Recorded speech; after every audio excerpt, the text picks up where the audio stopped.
chameleon is like a tortoise. So it looks where it has come from, and it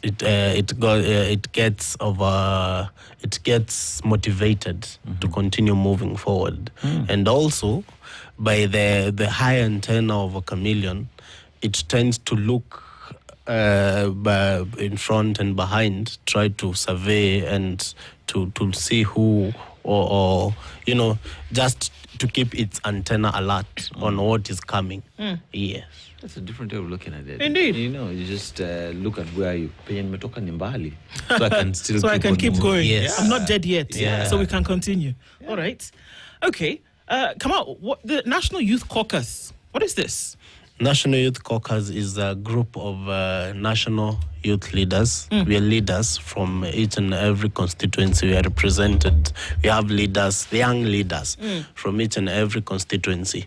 A caucus is like a parliament where we have groups per week, a meeting per week, or that is on Zoom.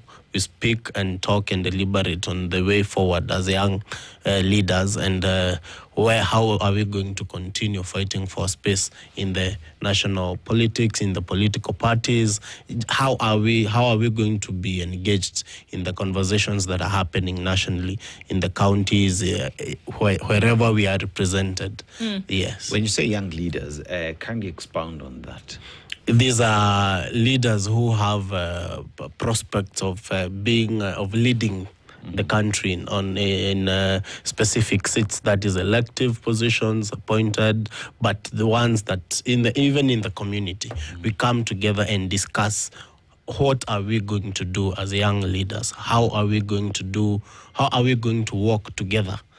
So that we form one synergy, so that we can, even when we're intermarrying with the other parties and the other political class, we have oneness.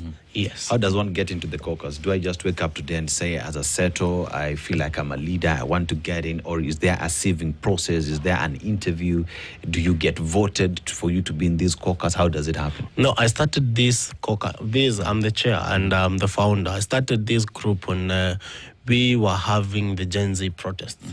So, and having been a leader, even in the last election, having vied, even in the last election, I thought that there are so many young people who are leaders, but they don't know how to get into these political spaces. They don't know how and when to get in, and there is no when. You just do it. So when the idea came to me, it's a registered CBO. I started with Kiambu County, because that is my county. Started by collecting leaders from each and every sub-county, one leader, two, and then one collects another, and then we grew. We grew. After I did a few interviews, the movement grew, and we had now leaders from Busia come in. And then I thought, why not now expand it so that we can continue with the talk. How do you join? We're there. We have our pages. We have our platforms. You can come in. If you're a leader and you feel you really have a calling as a leader, because leadership is not just leadership. Leadership is a calling. It's a purpose. It's in you. Yes. Okay. So, as if you want to be a leader, or if you are a leader, that's how then you become a member of the caucus. What activities then are they engaged in that would then push them towards positions where they can, run in an election? We're doing this as we get towards a review of what's been happening in the week, so we can understand, where we are. So what activities we do, I bring in people to educate the young leaders on the Constitution, the matters that we should be engaging in. And this is really to motivate the young leaders to partake of what is ours. We have been told time and again that we are the leaders of tomorrow, but we are the leaders of today. Now, once we we are motivated, once we are trained, once we are we are given the skills of being a leader, we are taught. I bring people to come and teach us governance, leadership, the skills in leadership, how a leader is supposed to talk, how a leader is supposed, to dress, how is supposed to address such. And then now from there, we tell them and encourage them. Now look for spaces in the political space where you can fit in. Parties that fit in with your political ideology. Like myself, I'm a member of one political party, that is Wiper, Patriotic Front. You look for a political party that fits your ideology, a political party that drives drives the motive that you've been pushing. And then now that is how you partake. You partake of the leadership. We teach these young leaders that politics of this country is not just politics. You just have to study how the politics have been, where the politics will be, and now you look the space with which you're going to take off with. Yeah. So how does the politics look like from your perspective at the moment in Kenya, taking into consideration that over the last 7 days, quite a number of things have happened, whether there's going to be realignments of folks who will be running for office, whether people have left one party and moved to the other. Your party leader said this week that absolutely not, don't expect me to move anywhere and not for anybody. We're also seeing that another party today has an NDC and the likelihood have NDCs today, and the likelihood of some announcements coming out as a result of that will be made public. So what's your perspective on how things are happening in the country at the moment from that leadership incubation point of view? Basically, we've not been doing so good as a country in terms of politics and governance and leadership and delivery. How the government delivers its mandates and programs to the people. We've not been doing so good. We've been politicizing. The government has been politicizing everything. But according to me, so in the past few weeks, we've not been going so good. I heard that yesterday a delegation from IMF came in here. That is from 25th yesterday to 9th of October. They're coming to study or to renew a new formula of how they're going to give us a loan, or how they're going to support the government to deliver, some projects, to give us money so that we can push on some agendas that are going to help with our development. Because right now there's no development that is happening. But at the same time, the president and his administration have been dishing out money at State House, have been dishing out money at economic empowerments, just giving money that is unaccounted for, money that is not audited for. It is not right. And that is why, one, the government is not delivering on its end. On this other end of the politics that the opposition is carrying on, we're just taking realignments and planning, and that is why I told you, that is what we have been telling these young leaders, that there is how the politics of this land is taken. Is approached, and that is why the opposition parties, that is Wiper, PLP, DAPK, DCP, they are arranging their houses. They're keeping their houses in order. That is why we have PLP having an NDC today. We have Jubilee having an NDC today. We will have Wiper having an NDC. I saw there's a gazette notice from the Secretary General of Wiper. There will be an NDC on 10th of October. And so forth and so forth. These parties, they are, they are organizing themselves for the forthcoming election and how they're going to take over the government. So according to me, it's good. It's a democratic country. It's a democratic space. We move forward. And for us to be able to send this government home, we have to belong first. And then now, we have to be organized. We have to be united. And unity, that is key. And now from there, we will be able to take these people home, because the president is also not a small boy. As you talk about the realignment and planning for the next election that is taking place, one would ask the question, if you look at where we are, the biggest opposition, one would argue, has been from Kenyans, and one would say the Gen Z movement that rocked the country to 2024, 2025. And as realignments are happening, are we seeing the issues that were raised at the time being picked up as forming conversations moving forward? And are the youth as well being given an opportunity to voice themselves, to have a seat at the table, and equally play an important role as we approach the 2027 elections? And finally, as there is talk on sending this government home, are we voting out the government, or do we know what you're voting for? Or do we just want the government out? I think with the voice of the young people being heard, and the young people having a seat at the table, I think we have been having that, because one, we have to understand this thing, politics of this land is really different, and is politics anywhere.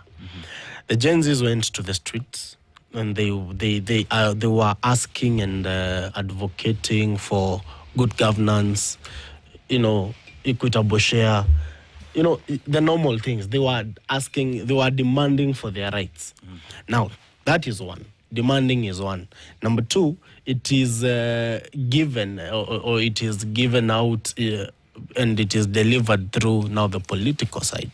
Now we have to belong, and we have to ensure that we have what it takes to partake in the politics of the land. And politics is a way different thing. And politics happen, and then elections happen, and then now the governance part happen. You get? That is why we have been having those demonstrations. Now, whoever we've been demonstrating to, they are not listening. So it is our time. Let us sit down. Let us get into the political space. Now get those seats. Get those positions, so that now we can deliver, we can be the change we wanted to see. Okay. Yes. But you do believe that in order to do that, then folks have to be members of political parties. Yes. That if they're young people or younger people or people who've not been in the political arena before, and that they have something to offer, from what you're saying, that you have to be part of a present existing political party in order to then get in. That is true.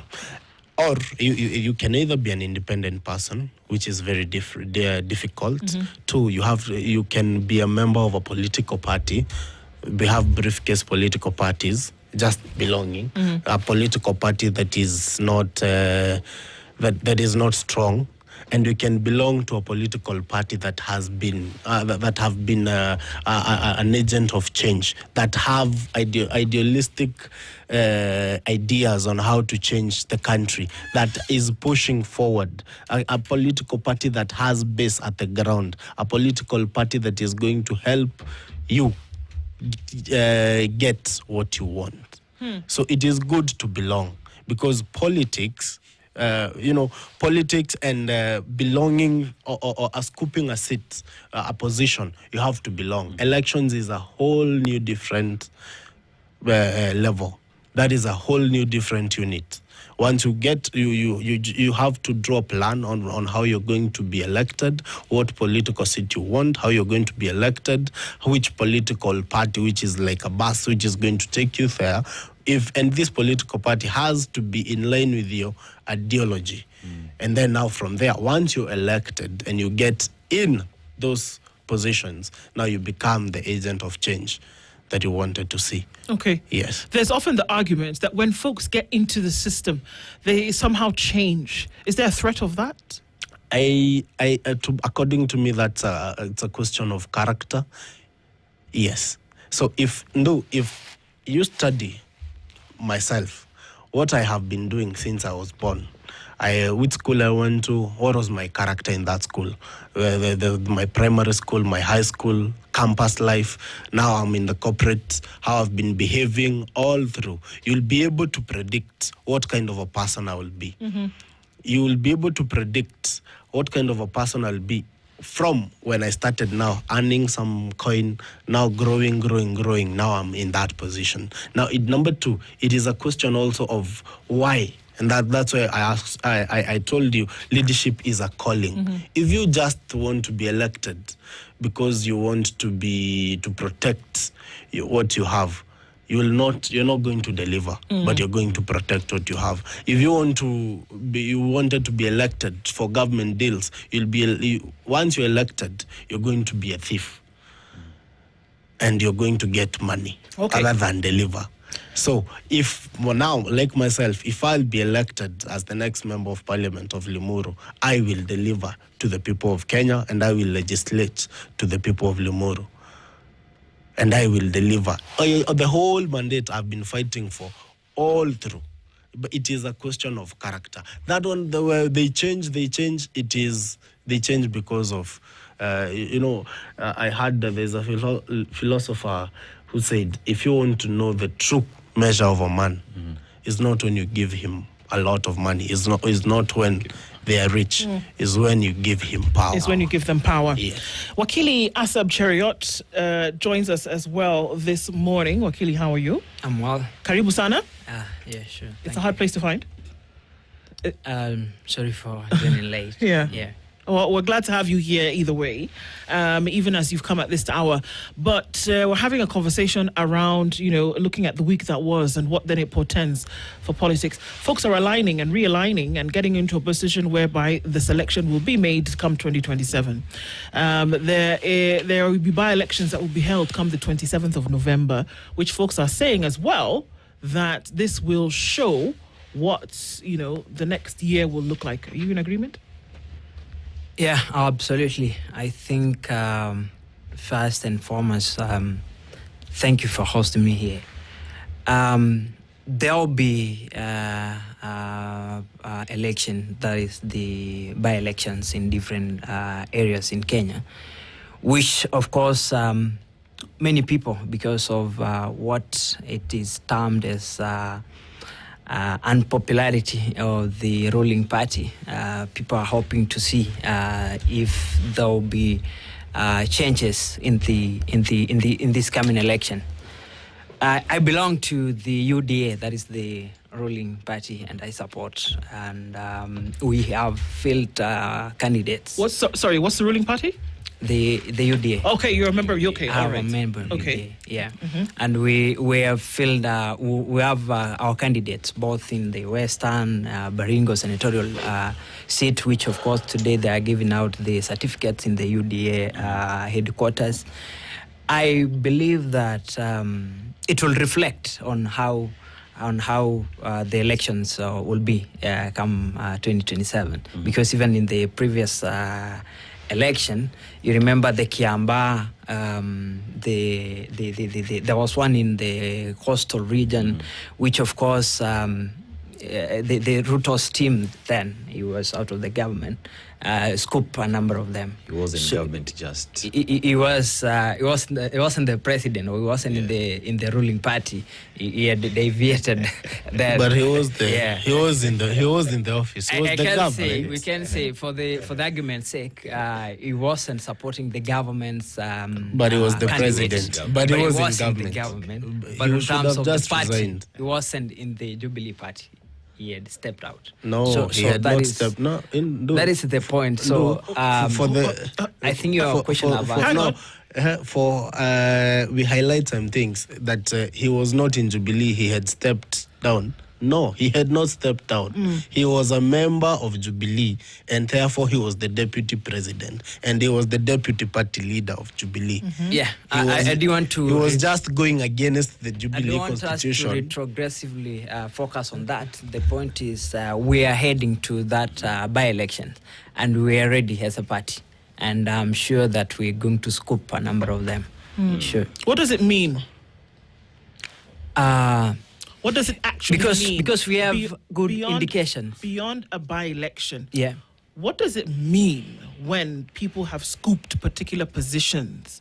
What does it mean when you look at the outlook of the nation and that now the attention is being put on a by-election and seems to be a focus for what 2027 will look like when there are very, very many other things happening in the country at the moment?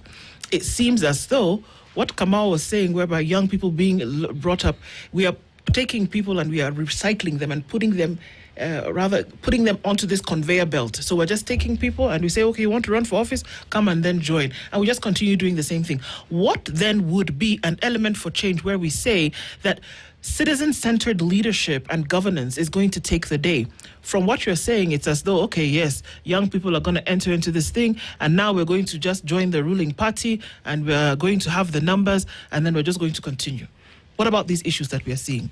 Debt through the roof, education in a mess, the health system, we don't even want to start talking about. All of that seems to be going belly up.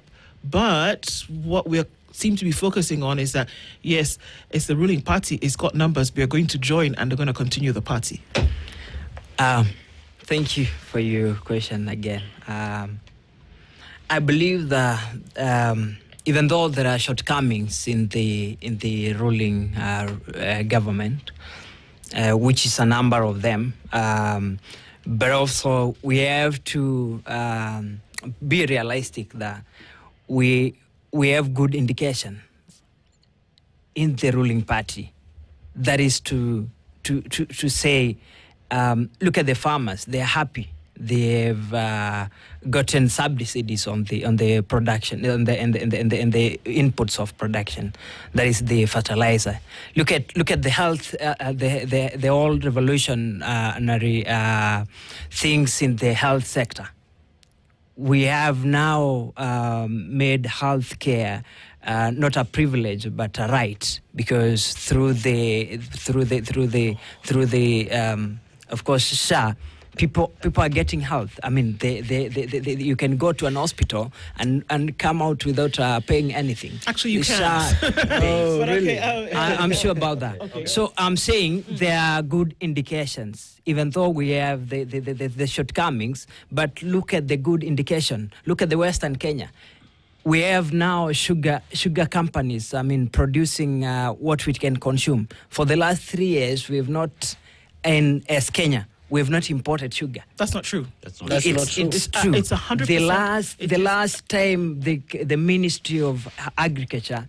The last time the Ministry of Agriculture told you that they imported sugar was when? That is duty-free sugar. I'm talking about the allocation. That does not That is done through the Treasury. Please hear my words. Yes. The last time the Ministry of Agriculture told you that they imported sugar was 4 years ago.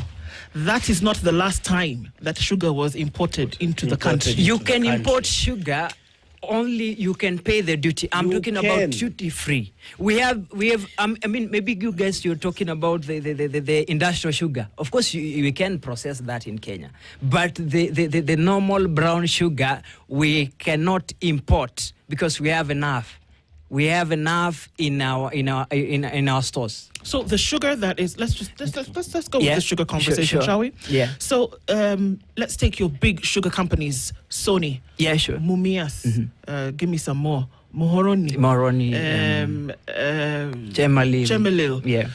All of those companies today producing sugar, it's being mopped up in the country. Sugar farmers, cane farmers, not having a problem, being paid bonuses. The sugar belt area is succeeding and thriving.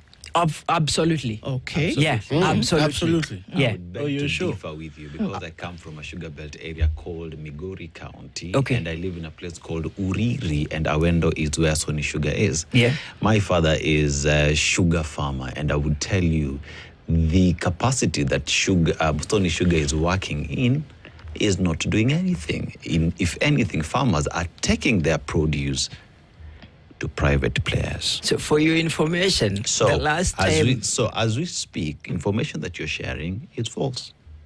Also, I'll tell you. The last time, allow me to enter this. Just hang on. Yeah, I'm responding to him.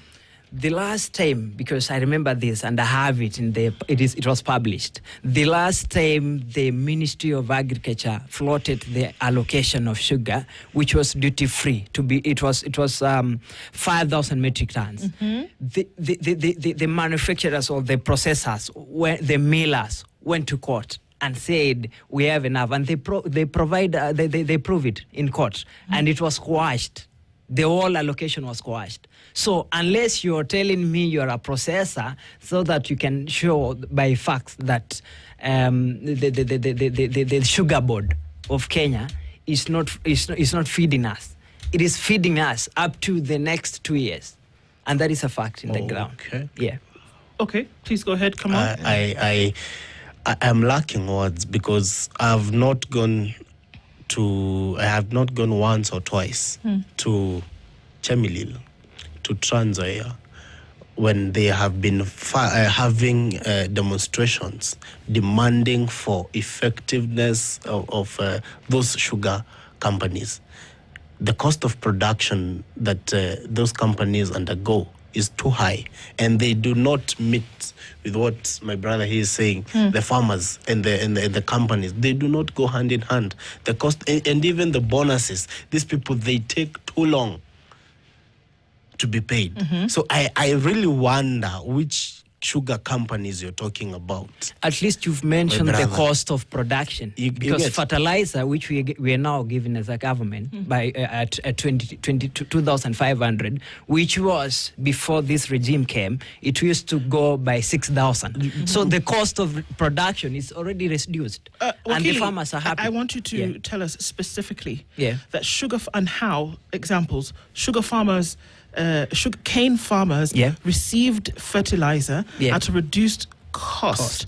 They put it as an agricultural input, and a result of that have then been able to harvest, and we see that that is where the bonuses have come from. Remember that the 150 million shilling bonus that went to sugar farmers is said to not have come from the sugar sector. Remember that very clearly. So please explain to me how we see these inputs now coming to resulting in these bonuses that you're speaking about, which you said we're going to feed Kenya for the next 2 years. Do simple 1 + 1 = 2. Show us how that has been done. If I'm to prove to you, I think... No, I it's think not about proof. I just want to understand. Yeah. You've said... Well, actually, it could be about proof. You've said 2,500 shillings... fertilizer, subsidized by the government. Absolutely. We're talking about sugar. Tell us, Sony, Chemilil, Trans Nzoia, tell us where and how, because of this sugar that you said now will feed us for the next 2 years. That was a statement you made. Tell us how this input will result in feeding Kenyans for the next 2 years, and keeping in mind that the 150 million shilling bonus that is supposed to have been paid out to farmers did not come from sugar. Yes. Okay. How? The government chipped in. That is when Ruto came into the power. He talked and he was passionate about anything to do with agriculture, because he wanted to. We wanted to. That is the backbone of our economy. When you check on how they chipped in from the bonuses, from paying the debts that the sugar companies had. From the wrangles on the leadership of those companies. Look at the Mumias, and all other sugar companies or the millers. You can see that before this regime there was nothing happening. And remember, people used to bring sugar outside and package it here. And when this government came, they stopped the importation of sugar.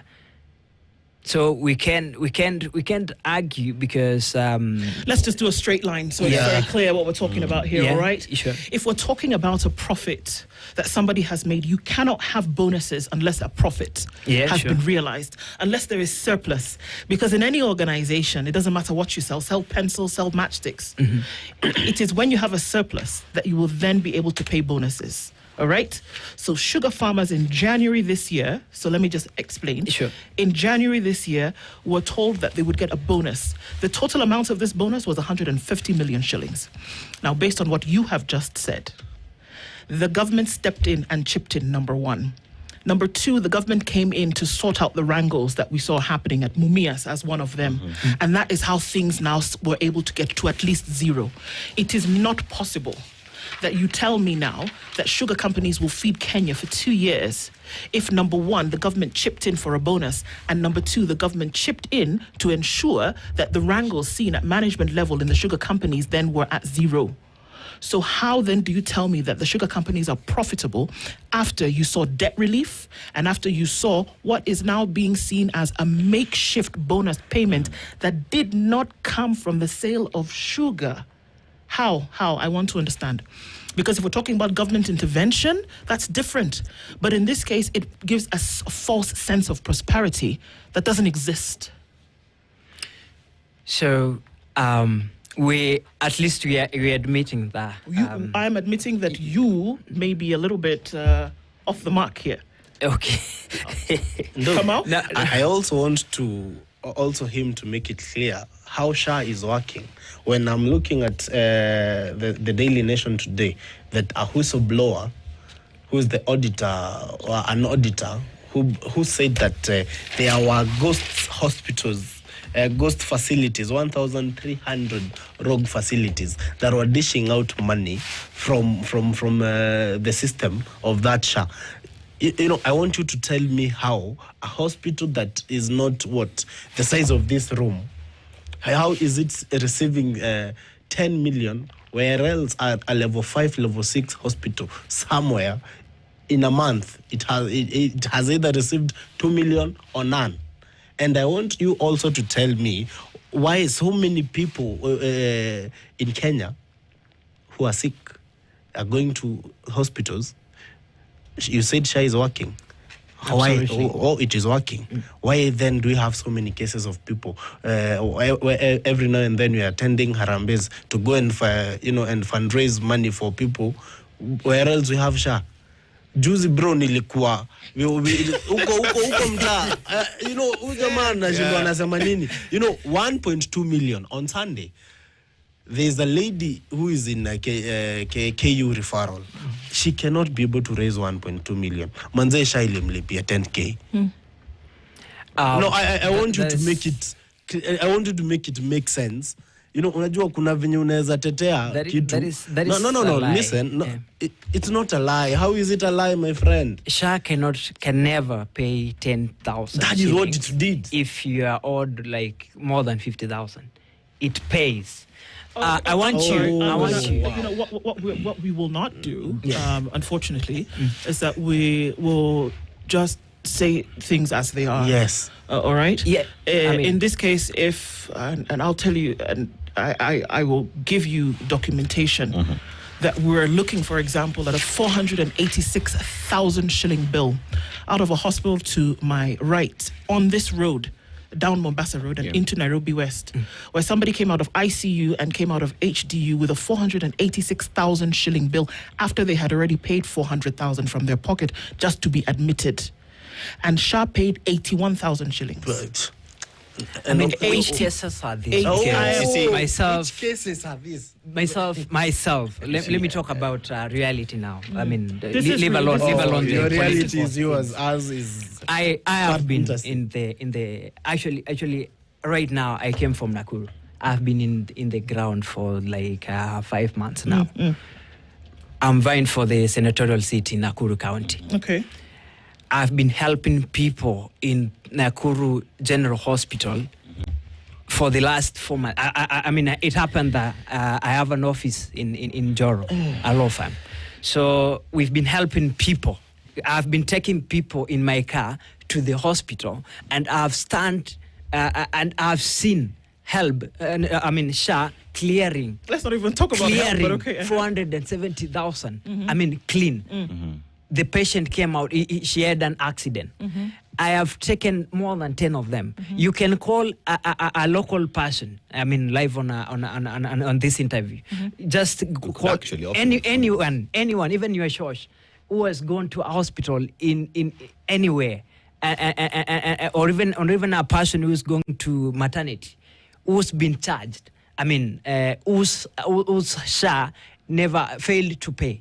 Okay, so the I mean, thing is, people, the CEO at of least SHA, you should admit that there are, in some cases, it's happening, and we have some minor cases which SHA is failing, and maybe now that is the point that the ministry should focus on.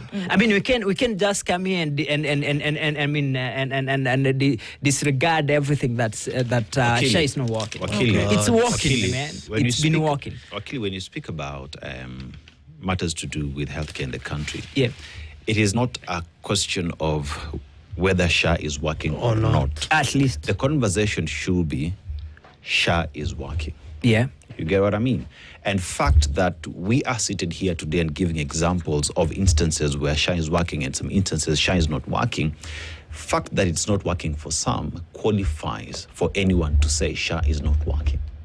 Because at the end of the day, this system is supposed to work for each and every individual who has signed up in SHA. But that notwithstanding, the debate that has been there over time on SHA in terms of is it working, is it not working, there are glitches involved, the offices of SHA have been closed. All these create doubt on how SHA is working or not. When you talk about service delivery from the UDA government, Kenyans should be able, are the ones who will rate how the government is working. It is not the government to rate itself. It is Kenyans who use these services who will tell you whether these services are working or not. And unfortunately, Kenyans are saying SHA is not working. Kenyans are telling you a university funding model is not working.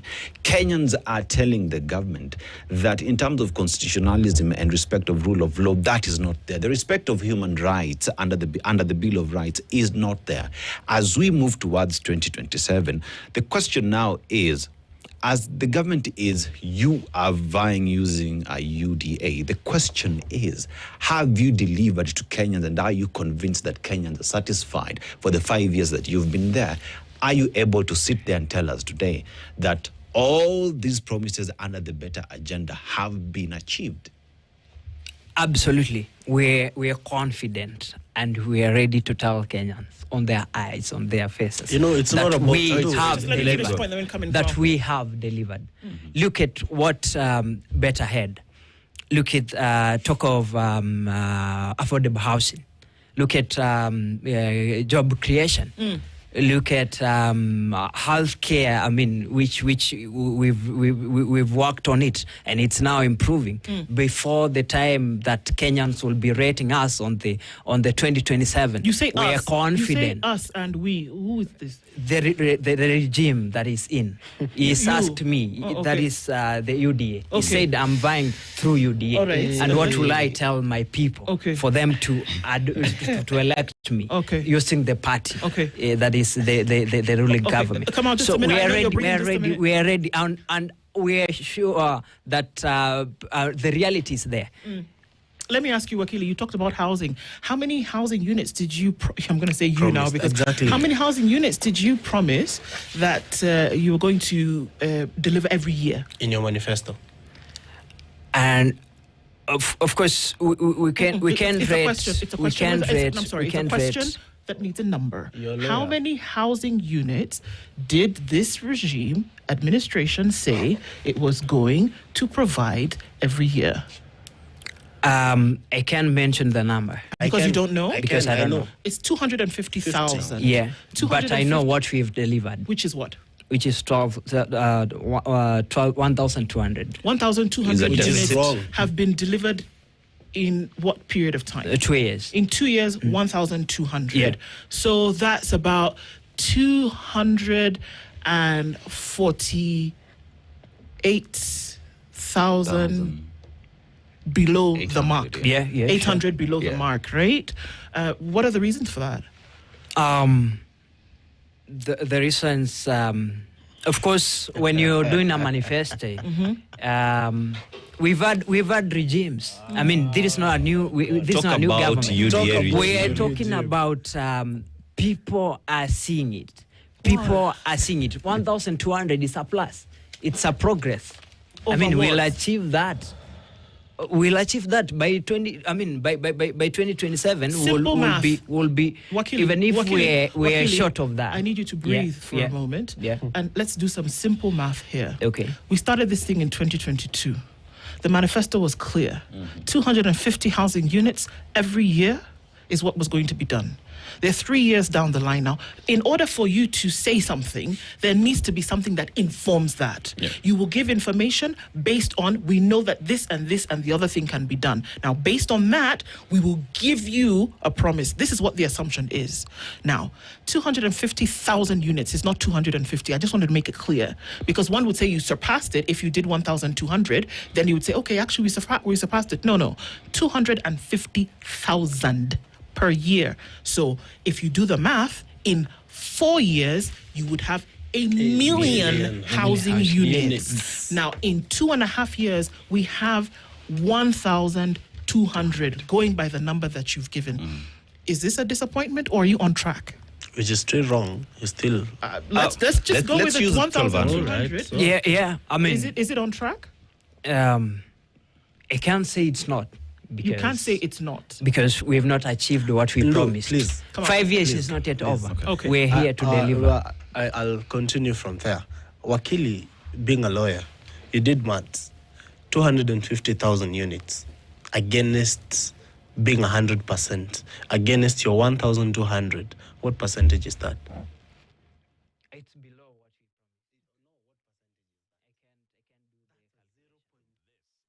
Situation Room, the only way to start your day.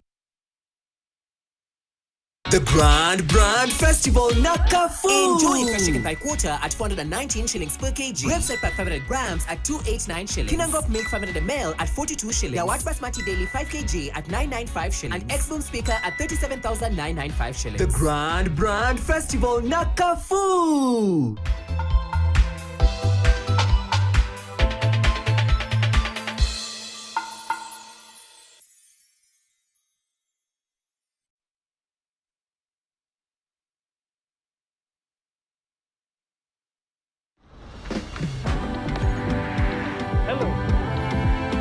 By the way, nice background. Faster speeds, safe and secure. Over 50 million Kenyans. One network. Safaricom. Popote ulipo. This is the Situation Room, the only way to start your day.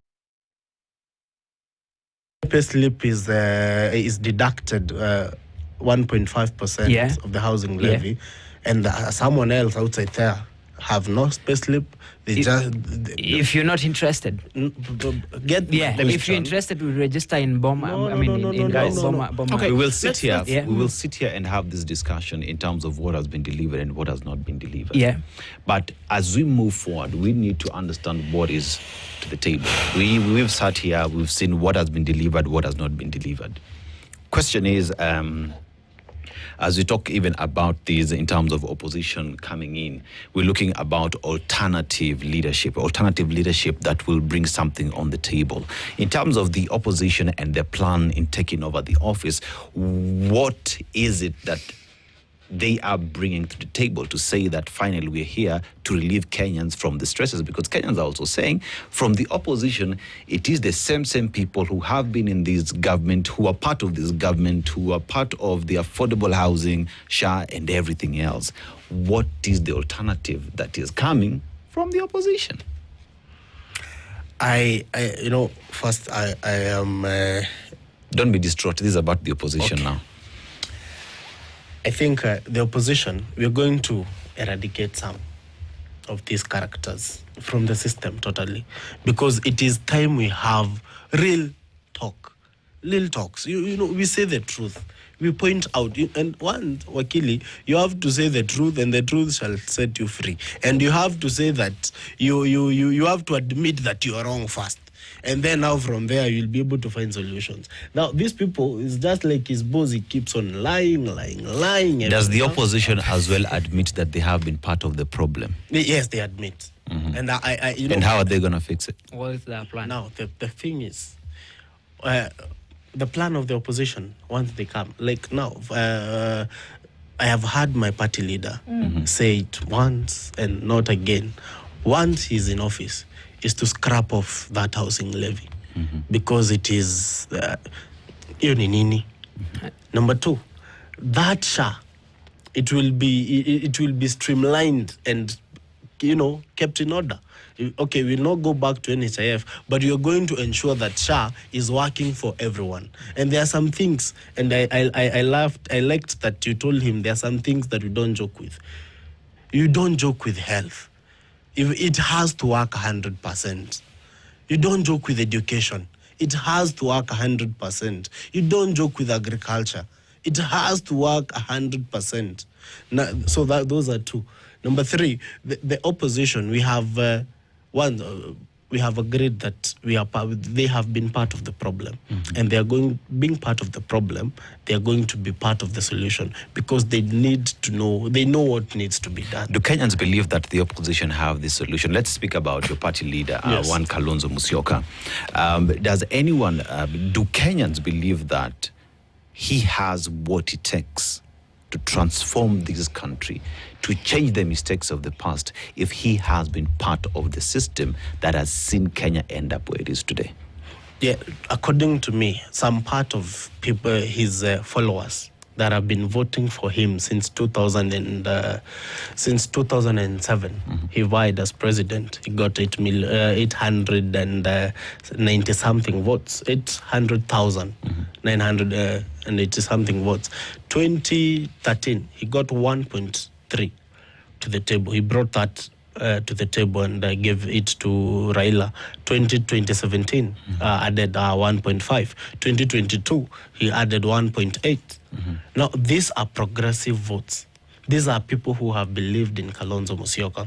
The other day we had him on TV, and this guy has immense knowledge on how the government should work. This guy has been a minister for foreign affairs, minister for education, minister for labor. He has been a vice president. He was a vice president when Kibaki was there. So this guy and Kibaki won whatever. And when Kibaki was in power, that is what we are eating today. I swear, if I had the late Mutula Kilonzo Senior, the late, he said one day, you guys will sit and you will remember Moi Kibaki. And for sure we do. And for me, why am I with Kalonzo? And why do I love the man? He is progressive, and in each and every ministry he's been, he had to change. When he was Minister for Foreign Affairs, he brought peace to South Sudan. He brought peace to Congo. He has been in talks with Congo. When he was Minister for Education, he came in actually he's the one who implemented HELP. He was the one who gazetted HELP. And they gave I think he's the current governor of Baringo, who was the first chair of HELP. And that is, he has the blueprint. So let me finish. When he was the Minister for Education as well, that is when we have experienced free education. So this guy is the mind behind Vision 2030. That is what he knows, and he's been part of the system. But the only problem is he has never been given the mandate to lead. But once he's given the mandate to lead, I think we'll have a better country. As And we it wind is down, time. As you wind up, briefly, as we wind down, how So, do we then? I've heard you asked about the opposition. I didn't know whether they exist in a serious opposition, because they're always confused. The last time I checked, they had them talk of we don't have a plan yet. Our plan is Ruto must go, and once he's gone, once we're in office, we'll have to draft a manifesto. They said that, I think, in some way. No, that's guys. wrong. So if you're talking about the opposition that is led by whether Gachagua or Kalonzo, those are the guys who've been in the leadership. I mean, you can't single-handedly point a thing that a transformative agenda or a transformative thing that Kalonzo Musyoka did when he was a vice president. Yeah, I mean, aside from just being there as a flower person. Oh, wow. Okay. So we can't say that we have a serious proposition. Because of they time, can't have a plan. So because of time, we have to end this conversation at this point. But it's clear, if from anything, that there's a lot of work that needs to be done. A lot of information needs to be consumed. A lot of education needs to happen. A lot of fact-checking needs to happen. Thank you so much for both of you for joining us this morning to look at the week that was. Though we stayed on a couple of topics, it's necessary for us to be involved in this discourse. Kamau Ambiu is the chair of the National Youth Caucus. Wakili Asab Chariot also joined us this morning. Thank you both for being here today. It's 9:02. Good morning. This is the Situation Room. The